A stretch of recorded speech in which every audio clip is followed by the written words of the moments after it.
Ma'asyiral muslimin jamaah salat Jumat rahimakumullah. Tiada ukiran kata yang patut kita ucapkan pada kesempatan ini melainkan puji syukur kepada Allah Subhanahu wa taala atas limpahan nikmat karunia yang diberikan kepada kita semua sehingga kita dapat melakukan aktivitas dan beribadah sehari-hari. Mudah-mudahan amalia yang kita lakukan senantiasa mendapat ridha Allah Subhanahu wa taala. Amin ya rabbal alamin. Salawat teriring salam tak lupa pula kita haturkan kepada manusia budiman, insan pilihan, Nabi akhir zaman, Nabi Allah Muhammad sallallahu alaihi wasallam. Dan mudah-mudahan kelak kita semuanya mendapatkan syafaat beliau pada hari kiamat. Amin ya rabbal alamin. Ma'asyiral muslimin jamaah salat Jumat rahimakumullah. Bulan yang lalu kita telah diberi kesempatan oleh Allah Subhanahu wa taala untuk menjalankan ibadah di bulan Ramadan. Di bulan yang penuh dengan keistimewaan dan diberikan kesempatan pula untuk merayakan Idul Fitri yang berarti kembali kepada fitrah kemanusiaan. Kembali kepada fitrah yang cenderung kepada kebaikan dan kebajikan. Kembali kepada fitrah yang sesuai dengan hati nurani dan akal pikiran yang sehat. Dan oleh sebab itu sekedar mengingatkan, melalui momentum tersebut marilah kita jadikan sebagai start awal untuk memulai segalanya lebih baik. Alangkah indahnya kebaikan-kebaikan yang kita lakukan selama di dalam bulan Ramadan kemudian kita ikuti dengan kebaikan-kebaikan di 11 bulan berikutnya. Selama bulan Ramadan kita dibina, kita dilatih agar membiasakan diri untuk melakukan kebaikan dan kebajikan. Ditempa batin kita agar terbiasa melazimkan kesabaran.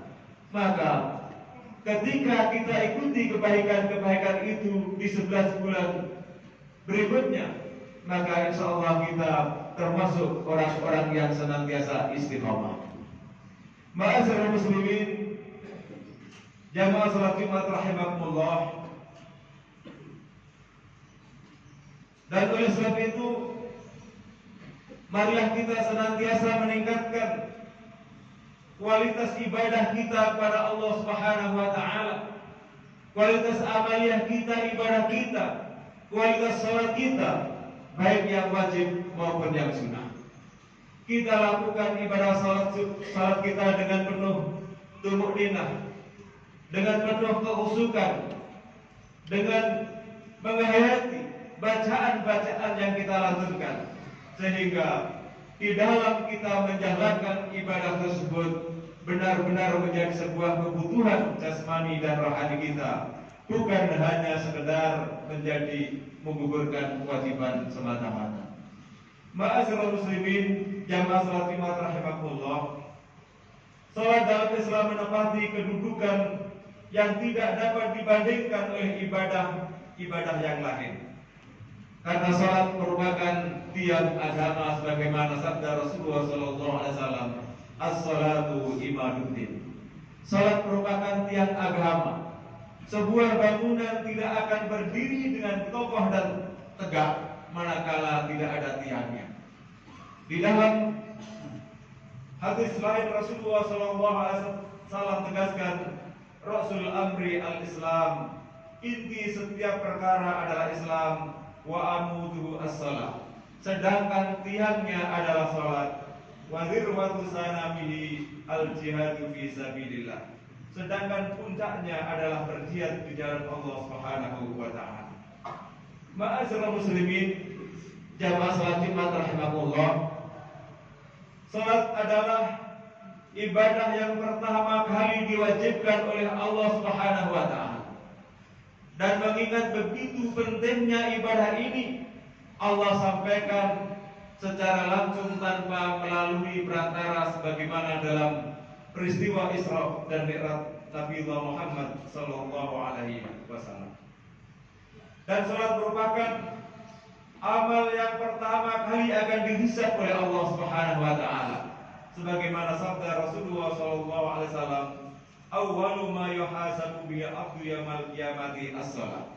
Mula-mula yang akan dihisab dari seorang hamba pada hari kiamat adalah salat. Fa in saluhat, manakala salatnya baik, benar, khusyuk tumaninah, penuh dengan penghayatan-penghayatan, maka akan melahirkan output yang baik pula, melahirkan karakter yang baik, sifat-sifat yang baik, tingkah laku yang baik, ucapan dan tutur kata yang lembut, sehingga amal ibadah yang lainnya akan dianggap baik pula.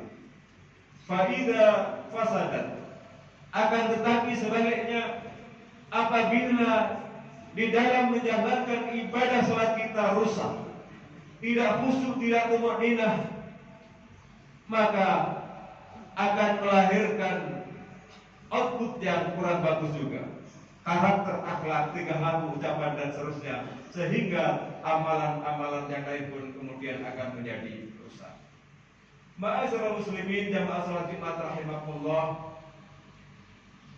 Kemudian amaliyah yang perlu kita tingkatkan, kebiasaan yang sudah kita lakukan selama di bulan Ramadan di samping ibadah salat adalah infak, zakat dan sedekah kita. Allah Subhanahu wa taala berfirman, "Wa anfiqu mimma razaqnakum min qabli an ya'tiya ahadakumul maut." Wa anfiqu, dan belanjakanlah, mimma razaqnakum, dari sebagian harta yang telah aku anugerahkan kepada kalian, min qabli an ya'tiya ahadakumul maut, sebelum datang kepada kalian kematian. Di dalam Al-Quran dikisahkan kelak nanti di alam barzakh, di alam kubur, seseorang akan memohon kepada Allah Subhanahu wa taala agar kematiannya ditunda barang sejenak, barang sesaat. Tujuannya untuk apa? Fa asaddaqa wa akum minas sholihin. Tujuannya agar ia diberikan kesempatan untuk mensedekahkan hartanya di jalan Allah Subhanahu wa taala, sehingga ia termasuk orang-orang yang soleh. Ma'asyiral muslimin jamaah salat Jumat rahimakumullah, bersedekah dalam bentuk apapun, baik material maupun non material, menjadi salah satu kebajikan yang sangat amat dianjurkan di dalam Islam.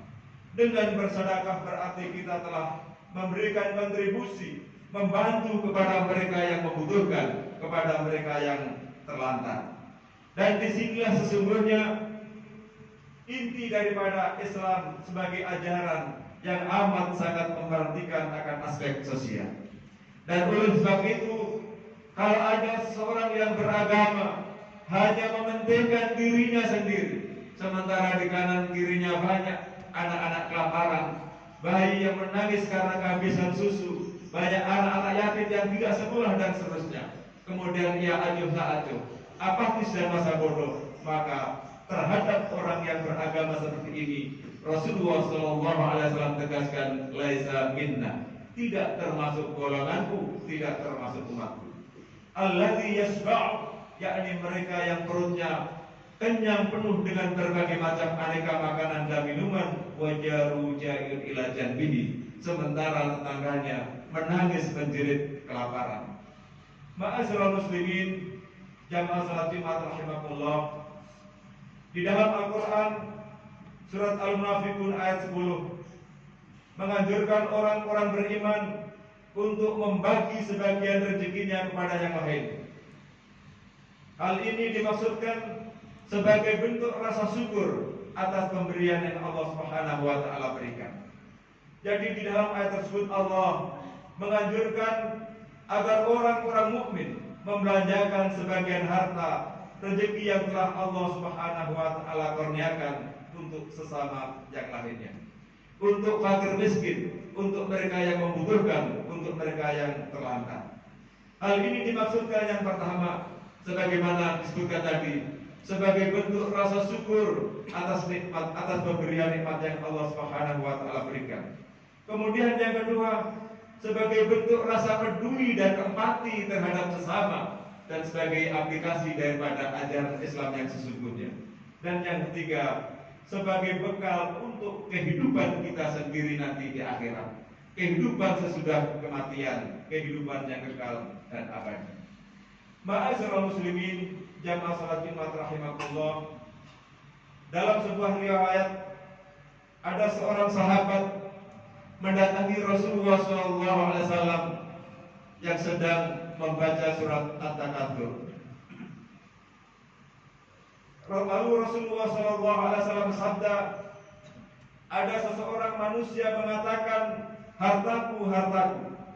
Nabi bersabda lagi, wahai manusia, kamu tidaklah memiliki harta yang kamu kumpulkan, melainkan apa-apa yang telah kamu makan. Kamu tidaklah memiliki harta yang kamu kumpulkan, melainkan apa yang telah kamu makan dan itu telah habis. Yang kedua, apa yang telah kalian pakai dan itu telah lusuh. Dan yang ketiga, apa yang telah kalian sedekahkan dan itu telah berlalu. Itulah harta sesungguhnya yang kita miliki. Adapun harta yang tersisa belum tentu menjadi hak dan milik kita. Bisa terjadi dengan berkehilang dengan berbagai macam sebab, apakah itu kebakaran, kebanjiran, kecurian dan begitu seterusnya. Ma'asyiral muslimin, jamaah salat Jumat rahimakumullah.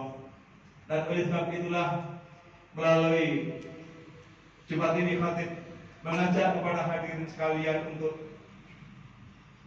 memperbanyak amal sedekah kita, terutama kepada anak-anak fakir dan miskin.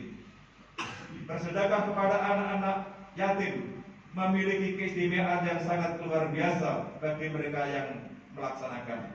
Hal ini banyak ditegaskan oleh Allah Subhanahu wa taala dalam firman-Nya dan juga di dalam hadis Rasulullah SAW. Di antara hikmahnya adalah ia akan mendapatkan jaminan masuk surga. Barang siapa yang memelihara anak yatim, Allah telah menjamin dirinya masuk golongan surga. Kemudian yang kedua, ia akan terhindar dari siksa kubur dan akhirat. Dalam Al-Quran Allah Subhanahu wa taala dengan tegas memerintahkan kepada kita untuk memelihara dan mengasihi anak-anak yatim. Demi yang mengutusku dengan hak, Allah tidak akan menyiksa pada hari kiamat nanti orang yang menyayangi anak-anak yatim, dengan lemah lembut membicarakan dengan baik. Dan yang ketiga, ia akan memperoleh begitu banyak kebajikan. Ma'asyiral muslimin, jamaah salat Jumat rahimakumullah. Mudah-mudahan Allah Subhanahu wa taala senantiasa memberikan kita petunjuk dan hidayah sehingga kita bisa istiqamah di dalam menjalankan syariatnya, terutama mendalilkan apa yang telah kita lakukan selama bulan Ramadan untuk kemudian kita teruskan di 11 bulan yang akan datang. Barakallahu li wa lakum fil Qur'anil